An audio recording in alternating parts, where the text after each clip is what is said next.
오늘 함께 생각할 성경 말씀은 요한복음 2장 13절에서 25절 말씀입니다.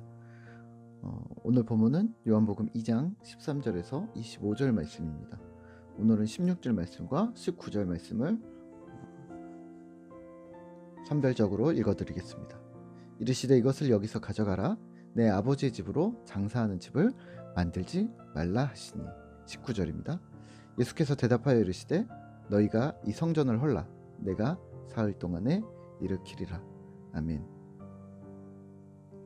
오늘 함께 생각할 주제는 성전 청결입니다. 오늘 우리가 읽은 본문 13절에서 25절까지는 두 가지의 사건을 한데 모아 수록하고 있습니다. 그 중에 앞부분, 우리가 익히 알고 있는 성전 청결에 대한 본문을 묵상하려고 합니다. 미리 말씀드렸듯이 요한복음은 시간 순으로 나열되지 않았다는 것, 그리고 약간 교리책처럼 읽으시면 된다고 말씀드렸는데요.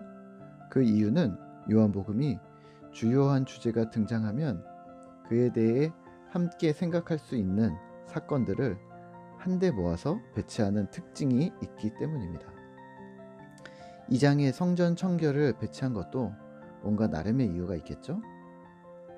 그건 나중에 또 생각을 해보도록 하고요. 2장 13절부터는 예수님께서 6월절에 예루살렘으로 올라가셔서 성전 안에서 성전을 청결케 하시는 장면이 등장합니다. 14절입니다.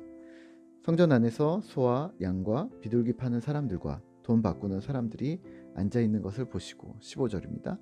노끈으로 채찍을 만드사 양이나 소를 다 성전에서 내쫓으시고 돈 바꾸는 사람들의 돈을 쏟으시며 상을 엎으시고. 동일한 내용이 누가복음 19장 45절에서도 나오는데요. 예수님께서 성전을 엎으실 때 단지 장사를 하지 말아라, 이 말을 교회에서는 돈 거래를 하지 말라, 이런 의미로 우리가 받아들이면 되는 걸까요? 내 아버지의 집으로 장사하는 집을 말라 하는 문구가 예배 처소에서 장사는 바람직하지 않다는 말일까요? 네, 물론 교회 안에서 다단계나 과도한 금전적인 거래를 하시면 문제가 있습니다만 그 정도로 단순하게만 구절 그대로만 받아들여도 되는 걸까요? 오늘 본문은 그런 의미를 조금 더 넘어섭니다. 왜냐하면 이 당시에 이 성전 안에 아나스의 환전소라고 해서 대제사장이 운영하는 환전소가 있었습니다. 그리고 이 환전소를 통과하지 않으면 환전을 하거나 장사를 하는 사람들은 환전소에서 상당한 자릿세를 내면서 매매를 하고 있었던 그런 상황이었던 거죠. 그리고 이 아나스의 환전소가 운영되는 과정에서 바가지와 갈치 등의 불법적인 요소들이 상당했던 거죠. 예를 들면 로마 화폐를 성소에 넣을 수 없게, 헌금을 못하게 하는 거죠. 해서 유대인들이 통용하는 화폐로 바꿔야 하는데 거기서 수수료가 발생하는데 고리의 이득을 취하였다고도 하고, 또 제사에 사용할 제물을 멀리서 가져왔다 하더라도 성전과 작당을 해서 제물에 흠이 있다고 심사하게 조작해서 흠이 있는 제물은 저가에 매매를 하고 본인들의 물건은 흠이 없다 하면서 더 비싼 값에 팔고 이런 식으로 해서 부정한 방법으로 유익을 취했던 것이죠. 그리고 또 하나, 이런 류의 일들과 더불어 아나스의 환전소를 운영하는 대제사장들이 성전 안에 다른 제사장들에게 돌아가야 할 몫의 자금을 유용했고요. 당연히 상급 제사장이 하급 제사장들에게 어려움을 주지 않았을까 추측이 됩니다.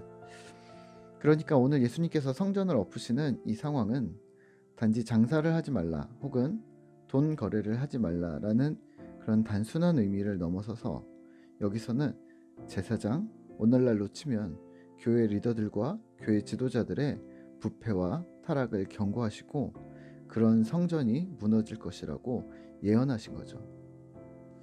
오늘날 말로 바꾸면 목회자가 성도들을 돈으로 본다든지 아니면 성도 수나 재정 규모를 목회자 개인의 성공이나 교회 조직의 건실함의 척도로 본다든지, 그러니까 숫자가 많고 재정 규모가 크니까 우리는 건강해 혹은 우리는 좋은 교회야 라고 이야기를 한다든지, 또는 교회의 규모를 키우는 것을 자신의 자아 실현으로 여기는 것 자체에 대해서 오늘 예수님께서 동일하게 경고하고 계신 것입니다.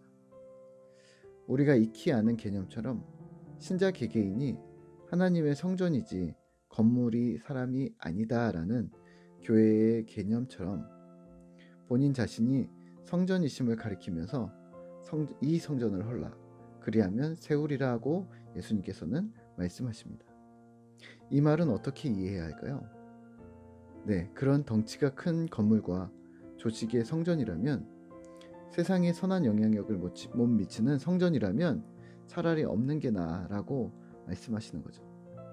그런 성전은 허물라 예루살렘 성전이었겠죠. 내가 3일 만에 일으키리라. 요건 성전 되시는 예수님 본인 자신이셨겠죠. 예수님은 왜 이렇게 강력하게 성전에 대해 경고하고 계신 걸까요? 예수님이 화가 나신 것이 분명한데요. 그 이유는 이런 제사장들의 행위와 성전의 양태는 성전을 최악의 상태로 악용하는 사례였던 것이죠. 성전의 본래의 의미가 무엇인가요? 네, 하나님 임재의 상징입니다. 솔로몬이 성전을 지으면서 이렇게 기도하거든요. 하나님, 온 우주의 하나님이신 크고 높으신 분을 이 건물 안에 넣을 수 없음을 제가 잘 압니다. 하지만 이 성전을 통해 하나님이 계시다는 사실을 온 세상이 알게 도와주십시오. 하나님, 이방인들이 하나님 앞에 나와 성전에서 기도한다면 하나님, 그들의 기도를 들어주십시오. 하나님, 혹시 죄인들이 이 성전으로 나와 주님의 용서를 구한다면 하나님, 용서해 주십시오. 하나님, 또 우리가 혹시 어려운 상황들이 생겨서 타국의 포로로 끌려갔을 때 타국에서라도 포로된 우리가 이 성전을 오지는 못하지만 향하여서 기도한다면 하나님, 우리를 긍휼히 여겨주시고 우리를 다시 회복시켜 주십시오. 하나님, 연약한 우리가 성전을 바라보며 하나님을 기억하게 하시고 하나님 계심을 생각하며 주께 나아가는 모든 이에게 같은 은혜를 주십시오라고 솔로몬이 기도합니다. 이게 성전의 역할입니다. 성전은 하나님 임재의 상징이었던 거죠. 그런데 예수님 당시 그 예루살렘 성전은 성전의 본래 의미를 완전히 뒤바꿔서 누군가의 기득권을 유지하고 유익을 얻고 또 다른 누군가를 착취하고 힘없는 사람들에게 어려움을 주는 조직으로 변했던 거죠. 그래서 예수님께서는 아주 명확하게 성전이 무너질 것이다 라는 이야기들을 하고 계십니다. 오늘 그렇다면 성전을 엎으시는 사건은 결국 어떤 의미였을까요? 성전의 장사를 엎으시는 사건은 단순히 지저분하다거나 청결의 의미를 내포하는 것이 아니라, 그렇다고 거기서 비둘기 장사나 돈을 환전하는 사람에 대해서 예수님이 화를 내셨다는 게 아니라, 예수님의 그러한 분노가 아니라 예수님의 분노는 대제사장들과 그들과 같은 종교 지도자들을 향한 항거였던 것이죠. 그 장사를 뒤집어 엎고 쫓아낸 것은 결국 그 환전소를 뒤집어 엎은 것과 마찬가지이기 때문에 가장 괘씸하게 여겼을 것은 대제사장이었겠죠. 가장 많이 화가 날 사람은요, 네, 성전을 통해 유익을 얻고 있던 종교 지도자들이었겠죠. 누가복음에서는 사실 조금 더 명확하게 나오는데요. 누가복음에서는 성전을 엎으시고 무화과 나무를 만나면서 열매를 얻지 못하자 겉만 번지를 한 무화과 나무를 저주하면서 너는 열매가 없구나, 마치 바리새인과 같구나, 마치 종교 지도자들과 같구나 이러시면서 무화과 나무를 저주하십니다. 또 과부의 2렙돈을 이야기하면서 돈을 열심히 내라, 헌금을 열심히 해라라는 의미가 아니라 과부의 2렙돈을 칭찬하시면서 예수님께서는 자신과 함께 앉아있던 종교 지도자들에게 이렇게 얘기를 하거든요. 과부는 2렙돈을 냈는데 너네는 무엇을 냈느냐? 너네는 그것을 착취하지 않았느냐? 과부는 자신의 모든 것을 하나님께 내었는데 너희는 그를 본받지 않고 너희는 오히려 가난한 자들을 착취하였다라고 하면서 예수님께서는 계속해서 한결같이 종교 지도자들에 대한 공격을 꾸준히 하고 계시는 거죠. 결국 예수님은 한 부류에게만 계속해서 꾸준히 공격을 가하셨습니다. 한 놈만 팼던 거죠. 종교 지도자들. 그러면 앞뒤가 맞아 떨어집니다. 바라바와 예수 둘 중 하나를 고르라고 했을 때 바라바가 선택되도록 조작한 것도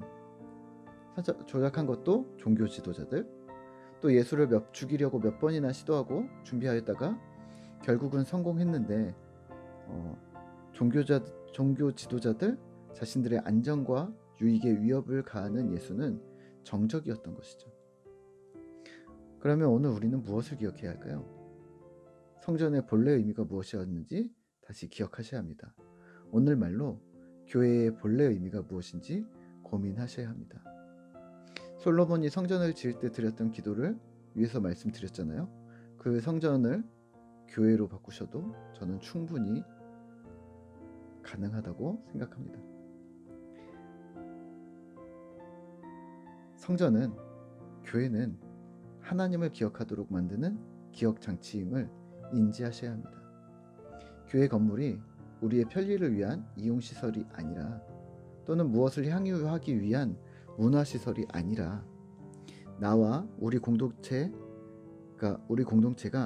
교회 자체임을 기억하면서 서로 섬기고 사랑하는 교회, 하나님을 기억하게 만들고 만남을 기대하게 만드는 교회, 그런 교회 자체가 되시기를 기도합니다. 오늘 하루도 그런 교회로 살아가는 신실한 우리 꿈터 공동체 성도님들 되시기를 기도합니다. 기도하겠습니다. 하나님 감사합니다. 오늘 우리가 예수님의 성전 청결 사건을 보면서 예수님께서는 한결같이 교회 리더들과 종교 지도자들에게 경계와 권고를 하고 계셨음을 우리가 봅니다. 하지만 교회 지도자들과 종교 지도자들은 돌이키지 않았고 결국에는 예수님을 죽이는 행태로 나아갔습니다. 하나님, 오늘 우리가 성전의 의미를 제대로 되새기게 하시고 이 땅에 교회가 존재하는 이유, 또 교회로 어떻게 살아야 하는지 우리 자신을 점검하고 하나님 앞에 나아가기를 힘쓸 수 있도록 주님 도와주시옵소서. 교회가 건물이 아님을 다시 한번 고백합니다. 그리고 교회는 나와 우리의 이웃들, 함께하고 있는 우리 믿음의 공동체가 바로 교회임을 고백합니다. 우리가 있는 곳이 어디든 교회임을 기억하면서 그곳에서 주님의 사랑과 또 주님의 섬김이 나타나게 하시고, 또 그러한 섬김과 사랑 때문에 만남을 기대하게 되고 그 사람들을 그 공동체를 기대하고 소망하는 그러한 우리 공동체가 되도록 주님 도와주시옵소서. 오늘 하루 또 만나는 사람 속에서 우리가 성전임을 잊지 않게 도와주시고 하나님의 영광이 우리를 통하여 드러난다는 것을 우리가 또 잊지 아니하도록 주님 도와주시옵소서. 오늘도 함께 하시는 주님을 찬양합니다. 예수님의 이름으로 기도합니다. 아멘.